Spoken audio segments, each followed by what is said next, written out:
أعوذ بالله من الشيطان الرجيم بسم الله الرحمن الرحيم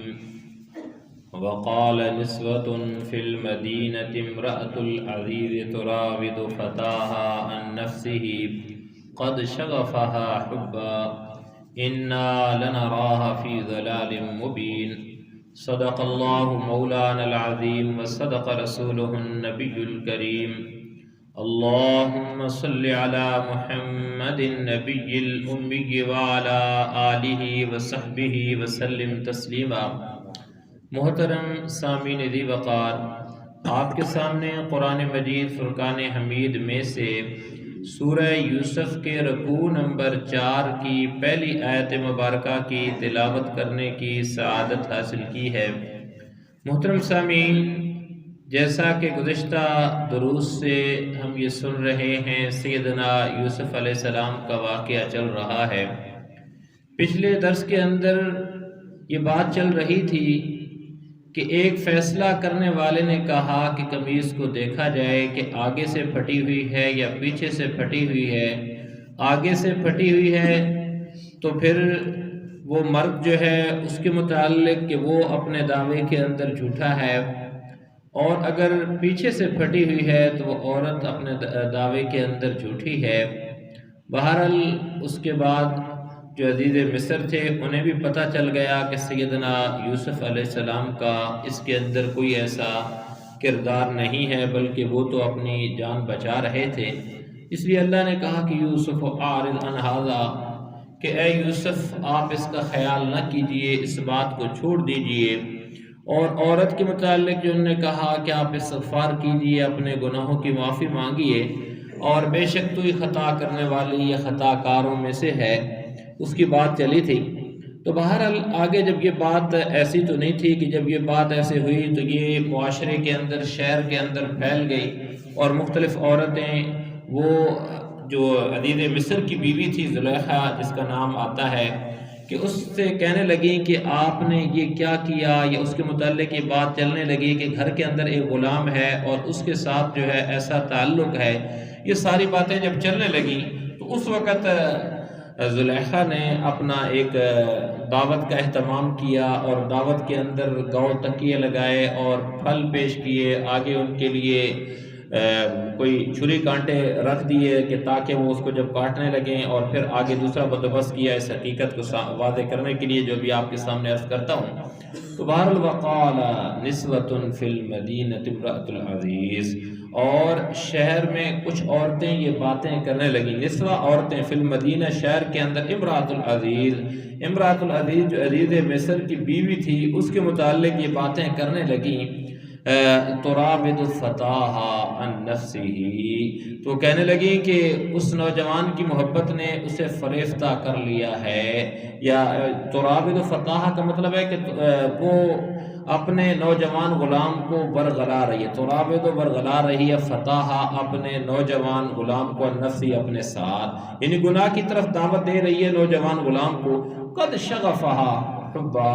اور پھر دوسری بات انہوں نے کی کہ اس نوجوان کی محبت نے اسے فریفتہ کر لیا ہے، گرفتار کر لیا، اس کی محبت کے اندر گرفتار ہو گئی ہے، تو اس کا تذکرہ فرمایا، اور پھر کہا جانے لگا کہ انا لنراها فی ضلال مبین، تو وہ عورتیں کہنے لگی کہ ہمارے خیال میں تو یقینی طور پر وہ کھلی گمراہی میں مبتلا ہے، یعنی وہ بھٹک گئی ہے، وہ پھسل گئی ہے۔ وہ عورتیں کہنے لگی، یہ عورتوں کی بات اللہ جل شانہ قرآن کے اندر بیان کر رہے ہیں کہ ان عورتوں نے، یہ جو شہر کی عورتیں تھیں، انہوں نے یہ بات کی کہ اپنے غلام کے ساتھ ان کا یہ تعلق ہے، اور پھر وہ شاید ایسا ہو گیا اور وہ گمراہی کے اندر مبتلا ہے۔ جب یہ بات اس تک پہنچی عزیز مصر کی بیوی تک تو اس نے کہا فلما سمعت بمکرہن، چنانچہ جب اس یعنی عزیز مصر کی بیوی نے ان عورتوں کے مکر کی یہ بات سنی، بمکرہن، ان کی جو بات چل رہی تھی مکر کی، کہ وہ یہ کہہ رہی تھی کہ وہ ایسی جو ہے، یعنی اس بات کے متعلق اسے مکر سے تعبیر کیا گیا ہے، سمعت، جب اس نے یہ بات سنی تو ارسلت الیہن، ان سب کی طرف اس نے پیغام دے بھیجا، انہوں نے کہا کہ وَآتَدَتْ لَهُنَّ مُتَّكَا، ان کے لیے ایک تکیوں والی نشست تیار کی، ایک پارٹی تیار کی کہ جس کے لیے ان سب کو بلایا، دعوت دی کہ آ جائیں، وآتت تیار کی لہن ان کے لیے متکا تکیہ لگانے والی، وآتت کل واحدۃ منہن اور ہر ایک کو انہوں نے ان میں سے جو آئی تھی سکینہ ایک چاقو دے دیا، ہر ایک کو چاقو دے دیا، ظاہر ہے سب کو بلایا اور ان کے سامنے پھل فروٹ رکھ دیے اور چاقو دے دیا کہ کاٹ کے اس سے کھائیں جیسے کہ دعوت کے اندر ہوتا ہے۔ تو یہاں تو ظاہر ہے کہ ان کی کچھ اور مراد مقصود تھی کہ تاکہ وہ جب کاٹ رہی ہوں گی اس کے بعد انہیں اظہار کرنا تھا۔ وقالت اور وہ کہنے لگی یعنی عزیز مصر کی بیوی نے کہا اخرج علیہن کہ آپ نکل کے آ جائیے ان کے اوپر سے۔ اب ظاہر ہے کہ محفل ہے، کہیں کوئی ایسا انتظام کیا گیا ہوگا، مختلف روایات ہیں کہ سیدنا یوسف علیہ السلام کو کہاں رکھا گیا، غلام تھے وہاں پہ، وہ آرڈر کے تو پابند تھے، تو اب جب انہیں کہا گیا کہ آپ نکل کے آ جائیے، وہ اب جب اپنے فروٹ کاٹ رہی تھی اس وقت جب انہوں نے دیکھا تو اس وقت انہوں نے بجائے ہکی بکی رہ گئیں جو ہے مبہوت ہو گئیں، اس وقت انہوں نے فروٹ کاٹنے کے اپنی انگلیاں کاٹ دی۔ اب اس میں مختلف روایات ہیں، ایک روایت کے اندر آتا ہے کہ ایک عورت نے کاٹی، جب ایک عورت نے اپنی انگلی کاٹی تو اس وقت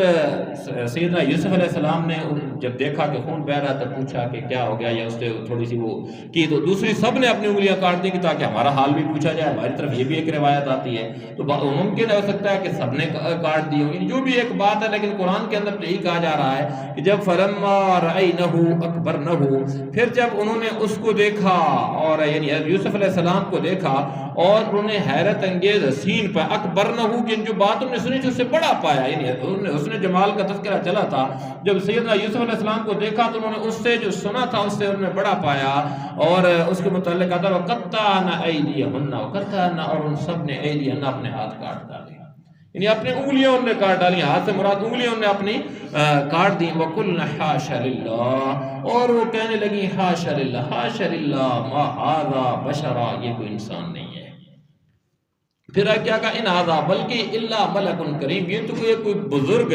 عزت والا فرشتہ ہے، یہ تو کوئی جو ہے بڑا ہی اہم فرشتہ ہے، یعنی اس کو جتنا حسن سے اللہ نے نوازا ہے یہ تو انسان نہیں ہے۔ وہ اس بات سے بھی ان کو جو ہے حیران ہو گئی اور کہنے لگی، اس وقت انہوں نے یہ بات جب کی تو اب یہ زلیخا یہ بتانا چاہتی تھی کہ انہیں پتہ چلے کہ جس کی طرف اگر میری کوئی توجہ گئی ہے تو وہ ایسا عام بندہ نہیں ہے، تم کہہ رہی ہو کہ غلام ہے تو یہ غلام کے روپ میں ہے لیکن حقیقت کے اندر غلام نہیں ہے، تو اس کے متعلق وہ بتا رہی تھی، ان کو بتانے کے لیے دعوت کا اہتمام کیا گیا۔ قالت فذلکن الذی لمتننی، اور اس وقت عزیز مصر کی جو بیوی ہے اس نے کہا اب دیکھو یہ ہے وہ شخص جس کے بارے میں تم نے مجھے لمتننی لام تان کیا تھا، تانے دیے تھے، جس کے متعلق تم مجھے تانے دے رہی تھی کہ اپنا غلام، تو یہ وہ ہے الذی لمتننی فی ولقد راودته عن نفسه فاستعصم، اور پھر وہ کہنے لگی کہ یہ بات واقعہ سچی ہے کہ میں نے اپنا مطلب نکالنے کے لیے اسے ڈورے ڈالے یا اس کو میں نے برگلانے کی کوشش کی، پھسلانے کی کوشش کی۔ اب یہ اقرار کرنے لگی جو عزیز مصر کی بیوی کہنے لگی وَلَقَدْ رَاوَدتُّهُ، ہاں میں نے اس کو جو ہے پھسلایا ہے، پھسلانے کی کوشش کی ہے اپنے آپ کے ساتھ، فاستعصم، لیکن یہ میرے ہاتھ نہیں آیا، اس نے اپنے آپ کو بچا لیا ہے۔ تو یہ اللہ برات کا اعلان کر رہے ہیں سیدنا یوسف علیہ السلام کی اور ان دونوں کی، انہوں نے کوئی گناہ نہیں کیا، یہ چیز ان ساریوں کے سامنے انہوں نے کہا کہ بھائی تمہارے دل کے اندر بھی ابھی دیکھ کہ یہ ایک اشتہا پیدا ہو گئی، میرے دل کے اندر بھی ایک اشتہا پیدا ہوئی تھی جس کی وجہ سے میں نے کوشش کی تھی، میں کوشش کے اندر ناکام نہ ہوئی، اور اب تم نے بھی دیکھ لیا یہ کیا ماجرا ہے۔ اس کے متعلق وہ بات بیان کرنے لگی عزیز مصر کی جو بیوی تھی اس کے متعلق، اور پھر آگے کہا کہ وَلَئِن لَّمْ يَفْعَلْ مَا آمُرُهُ، ظاہر ہے کہ ایک بندے کے اندر کوئی چیز ایسی پیدا ہو جائے، اب وہ کہنے لگی کہ وَلَئِن لَّمْ يَفْعَلْ، اگر اس نے ایسا نہ کیا مَا آمُرُهُ، جو میں نے حکم دیا ہے، جس کام کا میں نے اس کو حکم دیا اس نے اگر یہ نہیں کیا، لَيُسْجَنَنَّ، البتہ میں اسے قید کے اندر ڈلوا دوں گی، وَلَيَكُونَ مِنَ الصَّاغِرِينَ، اور یہ ذلیل ہو کر رہے گا، میں اسے قید کے اندر ڈال دوں گی اور ذلیل ہو کر رہے گا، یعنی کہ اس کو میں سزا دوں گی جس کی وجہ سے اس کا معاشرے کے اندر ہو جائے گا، جیسے میرے لیے بنی ہے تو ان کے لیے بھی بدنامی کا یہ باعث بن جائے گا۔ تو اس کے متعلق وہ کہنے لگی اگر یہ میرے کہنے پر عمل نہیں کرے گا تو اسے قید ضرور کیا جائے گا اور یہ ضرور ذلیل ہو کر رہے گا۔ یہ اس کی عزیز مصر کی بات ہے، اس نے کہی قال رب السجن احب الی مما یدعوننی الیہ۔ اب نیک لوگوں کی کیا روایت ہوتی ہے، وہ کہنے لگے قال، کہا یوسف علیہ السلام نے، رب اے میرے پروردگار، السجن احب، قید مجھے زیادہ عزیز ہے، قید مجھے زیادہ محبوب ہے، قید مجھے زیادہ پسند ہے، الیہ میرے لیے، مما یدعوننی الیہ، اس کی بجائے جس کی طرف یہ مجھے بلا رہی ہیں۔ یدعوننی اب یہاں پہ جمع کا صیغہ ہے، یدعون، کہ وہ بلا رہی ہیں مجھے جس کی طرف یہ بلایا جا رہا ہے اس سے مجھے قید زیادہ محبوب ہے۔ اس سے مراد یہ ہے کہ وہ واقعہ جو میں نے آپ کے سامنے عرض کیا کہ جب ان سب نے دیکھا تو ان کے دلوں کے اندر بھی اشتہا پیدا ہو گیا کہ یہ کیسا حسین و جمیل اللہ نے اس کو پیدا کیا، یہ ساری چیز، یا جو انہوں نے دوسریوں نے دیکھ کے اپنی انگلیاں کاٹی اس کی بات بھی آ سکتی ہے، مفسرین نے لکھی ہے۔ تو بہرحال یہ ہے کہ دیکھیے مما یدعوننی الیہ، یہ حضرت یوسف علیہ السلام اللہ سے دعا کرنے لگے اور ساتھ ہی کہا کہ وَإِلَّا تَصْرِفْ عَنِّي كَيْدَهُنَّ، اور اگر تو نے مجھے ان کی چالوں سے نہ بچایا، قید کہتے ہیں چال، ان عورتوں کی چالوں سے، انی مجھے، تصرف اگر تو نے نہ پھیرا، اللہ جل شانہ کی طرف وہ نسبت کریں گے، اللہ اگر تو نے نہ پھیرا، مجھے محفوظ نہ کیا، اسب الیہن، تو میرا دل بھی ان کی طرف کھچنے لگے گا، یعنی اللہ اگر تیری نصرت نہ ہوئی تو میں کچھ نہیں کر سکتا۔ جیسے تمام انبیاء کا شیور ہے، انہوں نے اپنی طرف کبھی بات نہیں کی کہ میں یہ کر لوں گا، انہوں نے کہا جیسے اپنا ابراہیم علیہ السلام کے بیٹے کا آتا ہے، ابا جان جو کچھ کرنا ہے کر دو، یا ابت افعل ما تؤمر ستجدنی انشاءاللہ من الصابرین، اگر اللہ نے چاہا تو میں صبر کرنے والوں میں سے ہوں گا۔ تو یہاں بھی یہی کہہ رہے ہیں کہ اسب الیہن، اگر یا اللہ کہ یہ نہ ہوا تو یہ نہ ہو کہ کہیں میرا دل ان کی طرف کھینچنے لگے، وَأَكُن مِّنَ الْجَاهِلِينَ، اور جو جہالت والے کام کرنے والے ہیں کہ ان میں سے شامل نہ ہو جاؤں، اکم ہو جاؤں میں من الجاہلین، ان لوگوں میں سے کہ جو جہالت کے کام کرنے والے ہیں۔ اب یہ مطلب نہیں ہے کہ ہونا چاہے، انہوں نے کہا کہ اللہ تیرا فضل ہے، تیرے فضل کی وجہ سے میں بچا ہوا ہوں، اب نبی کی طرف کی نسبت ہی نہیں کی جا سکتی ہے، وہ صرف اس نعمت کا شکر کر رہے ہیں کہ اللہ تو مجھے بچا رہا ہے، تیرا فضل ہے، تیرا فضل نہ ہوتا تو میں بھی کہیں ان گناہگاروں میں شامل نہ ہو جاتا۔ یہ ان کا اپنا ایک عاجزی ہے، اظہار ہے اس کے اندر یہ بات کر رہے ہیں۔ فَاسْتَجَابَ لَهُ رَبُّهُ، اور پھر آگے بات کی جا رہی ہے کہ یوسف علیہ السلام کے رب نے ان کی دعا قبول کی، فَاسْتَجَابَ، پس قبول کی، لہو ان کی ان کے رب نے، فصرف عنہ، اور پھیر دیا ان سے، کیدہن، ان کی چالوں کو، ان عورتوں کی جو چالیں تھیں ان کو اللہ نے پھیر دیا۔ تو اس کے متعلق یہ بات کی جا رہی ہے کہ انہیں محفوظ رکھا اللہ جل شانہ، انہ هو السمیع العلیم، کہ بے شک اللہ جل شانہ کی ذات سننے والی اور جاننے والی، اللہ کو معلوم ہے کہ یہ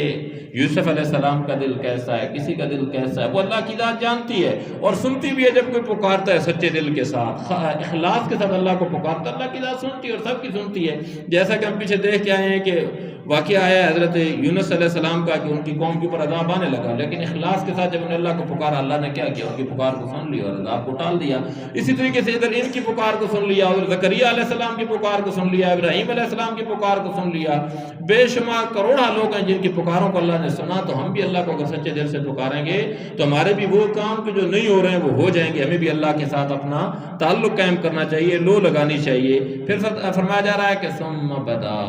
پھر جب وہ ظاہر ہو گئی لہم ان کے لیے، من بعد ما، اس کے بعد ما رأوا الآیات، جب انہوں نے بہت ساری نشانیاں دیکھ لیں، یعنی پھر ان لوگوں نے یوسف علیہ السلام کی پاک دامنی کی بہت سی نشانیاں دیکھ لینے کے بعد مناسب یہی سمجھا، لَيَسْجُنُنَّهُ، انہوں نے یہی سمجھا کہ انہیں قید کر دیا جائے، حتیٰ حین، ایک مدت تک۔ اب ظاہر ہے کہ جو اصحاب اقتدار تھے، بڑے تھے، عزیز مصر تھا، انہوں نے کہا کہ اگر یوسف علیہ السلام باہر رہیں گے تو لوگوں کے سامنے ان کی پاک دامنی کا اظہار ہو جائے گا اور کہا جائے گا کہ عزیز مصر کی بیوی جو ہے وہ گناہگار تھی۔ تو اب ظاہر ہے پھر بچانے کے لیے ہمیشہ جھکاؤ دوسرے بڑے کی طرف کیا جاتا ہے، تو ہم نے ایسا ہی کیا کہ اس کو بچانے کے لیے ان کو قید کے اندر ڈال دیا گیا، کہ ان کو قید کے اندر ڈال دو تاکہ معاشرے کے اندر یہ جو صدا چل رہی ہے، جو باتیں چل رہی ہیں، یہ دب جائیں کسی نہ کسی طریقے کے اندر۔ اس کو دبانے کے لیے انہوں نے یہ چال چلی، اور اس کے متعلق کہتے ہیں کہ مناسب یہی سمجھا کہ ان کو قید کر دیا جائے ایک مدت تک، پھر اس کے بعد جب یہ بات ختم ہو جائے گی انہیں آزاد کر دیا جائے۔ لیکن وہ آگے آئے گا کہ جب آزادی کا وقت آیا تو اس وقت حضرت یوسف علیہ السلام نے کہا کہ نہیں، میں آزاد نہیں ہونا چاہتا ہوں، جب تک اس بات کا ان عورتوں کو بلاؤ کلیئر نہ ہو جائے، وہ اقرار نہ کریں۔ حالانکہ پیچھے وہ اقرار کر، انہوں نے کہا کہ اقرار نہ کر لیں، کہ نیک بندے کے اوپر الزام لگ جائے تو اس کی صفائی ہٹانی چاہیے تاکہ پتہ چل جائے۔ تو انہوں نے کہا کہ وہ جب تک اظہار نہیں کریں گی تب تک میں باہر نہیں نکلوں گا، جیل کے اندر سے میں تب باہر نکلوں گا کہ جب وہ اقرار کر لیں کہ ہاں گناہ کس کا ہے، میری پاک دامنی جب تک واضح نہ ہو جائے۔ تو بہر اللہ کریم کی ذات ہمیں صحیح معنوں کے اندر صحیح طریقے سے ان واقعات کے اندر جو حکمتیں بیان کی ہیں ان کو سمجھنے کی اور ان کے اوپر عمل کرنے کی توفیق سے نوازیں۔ وما علینا الا البلاغ۔ آمین۔ الحمدللہ رب العالمین والعاقبۃ للمتقین والصلاة والسلام علی سید الانبیاء والمرسلین ربنا آتنا فی الدنیا حسنہ وفی الآخرۃ حسنۃ وقنا عذاب النار۔ یا الہ العالمین ہم سب کا بیٹھنا قبول و منظور فرما۔ یا اللہ جو کچھ پڑھا سنا گیا اللہ سب کو ہم سب کے حق کے اندر خیر و برکت کا ذریعہ بنا دے۔ یا الہ العالمین اس بابرکت محفل کی وجہ سے ہم سب کے اوپر ہم سب کے گھر بار مال اولاد تمام نعمتوں کے اندر خیر و برکت ڈال دے۔ یا الہ العالمین ہماری تمام خطاؤں کو معاف فرما دے۔ بقیہ زندگی اپنے احکام اور اپنے پیارے محبوب کے پیارے پیارے طریقوں کے مطابق گزارنے کی توفیق سے نواز دے۔ یا اللہ ہمارے تمام مسلمان مرحومین کی مغفرت فرما دے۔ یا اللہ ہم سب کو ہر قسم کی تمام بیماریوں سے شفائے کاملہ عاجلہ مستمرہ نصیب فرما دے۔ یا الہ العالمین ہم سب کے ہر قسم کے تمام الجھے مسائل کو سلجھا دے، عافیت والا معاملہ نازل فرما دے۔ یا اللہ ہماری پوری زندگی کے اندر خیر و برکت ڈال دے۔ یا اللہ ہم سب کے دلوں کے اندر جو نیک و جائز تمنائیں مرادیں حاجتیں ان کو یا اللہ تو اپنے غیب کے خزانوں سے پورا فرما دے۔ یا الہ العالمین ہم سب کو دونوں جہانوں کی کامیابی نصیب فرما دے۔ یا اللہ اپنی رضا کا پروانہ نصیب فرما دے۔ یا الہ العالمین ہم سب کو ہر قسم کی آفات و بلیات اور جتنے اچانک وقوع پذیر ہونے والے حادثات ہیں ان سب سے ہم سب کی پوری امت مسلمہ کی حفاظت فرما دے۔ یا الہ العالمین ہم سب کو ایمان سے تندرستی کے عالم کے اندر بار بار حرمین شریفین کی حاضری کا شرف نصیب فرما دے۔ یا اللہ میں زندہ رکھ دین اسلام کے اوپر موت نصیب فرمانا تھی ایمان کے عالم کے اندر۔ اللہم ربنا تقبل منا انک انت السمیع العلیم وتب علینا انک انت التواب الرحیم وصلی اللہ تعالی علی خیر خلقہ محمد وآلہ واصحابہ اجمعین برحمتک یا ارحم الراحمین آمین۔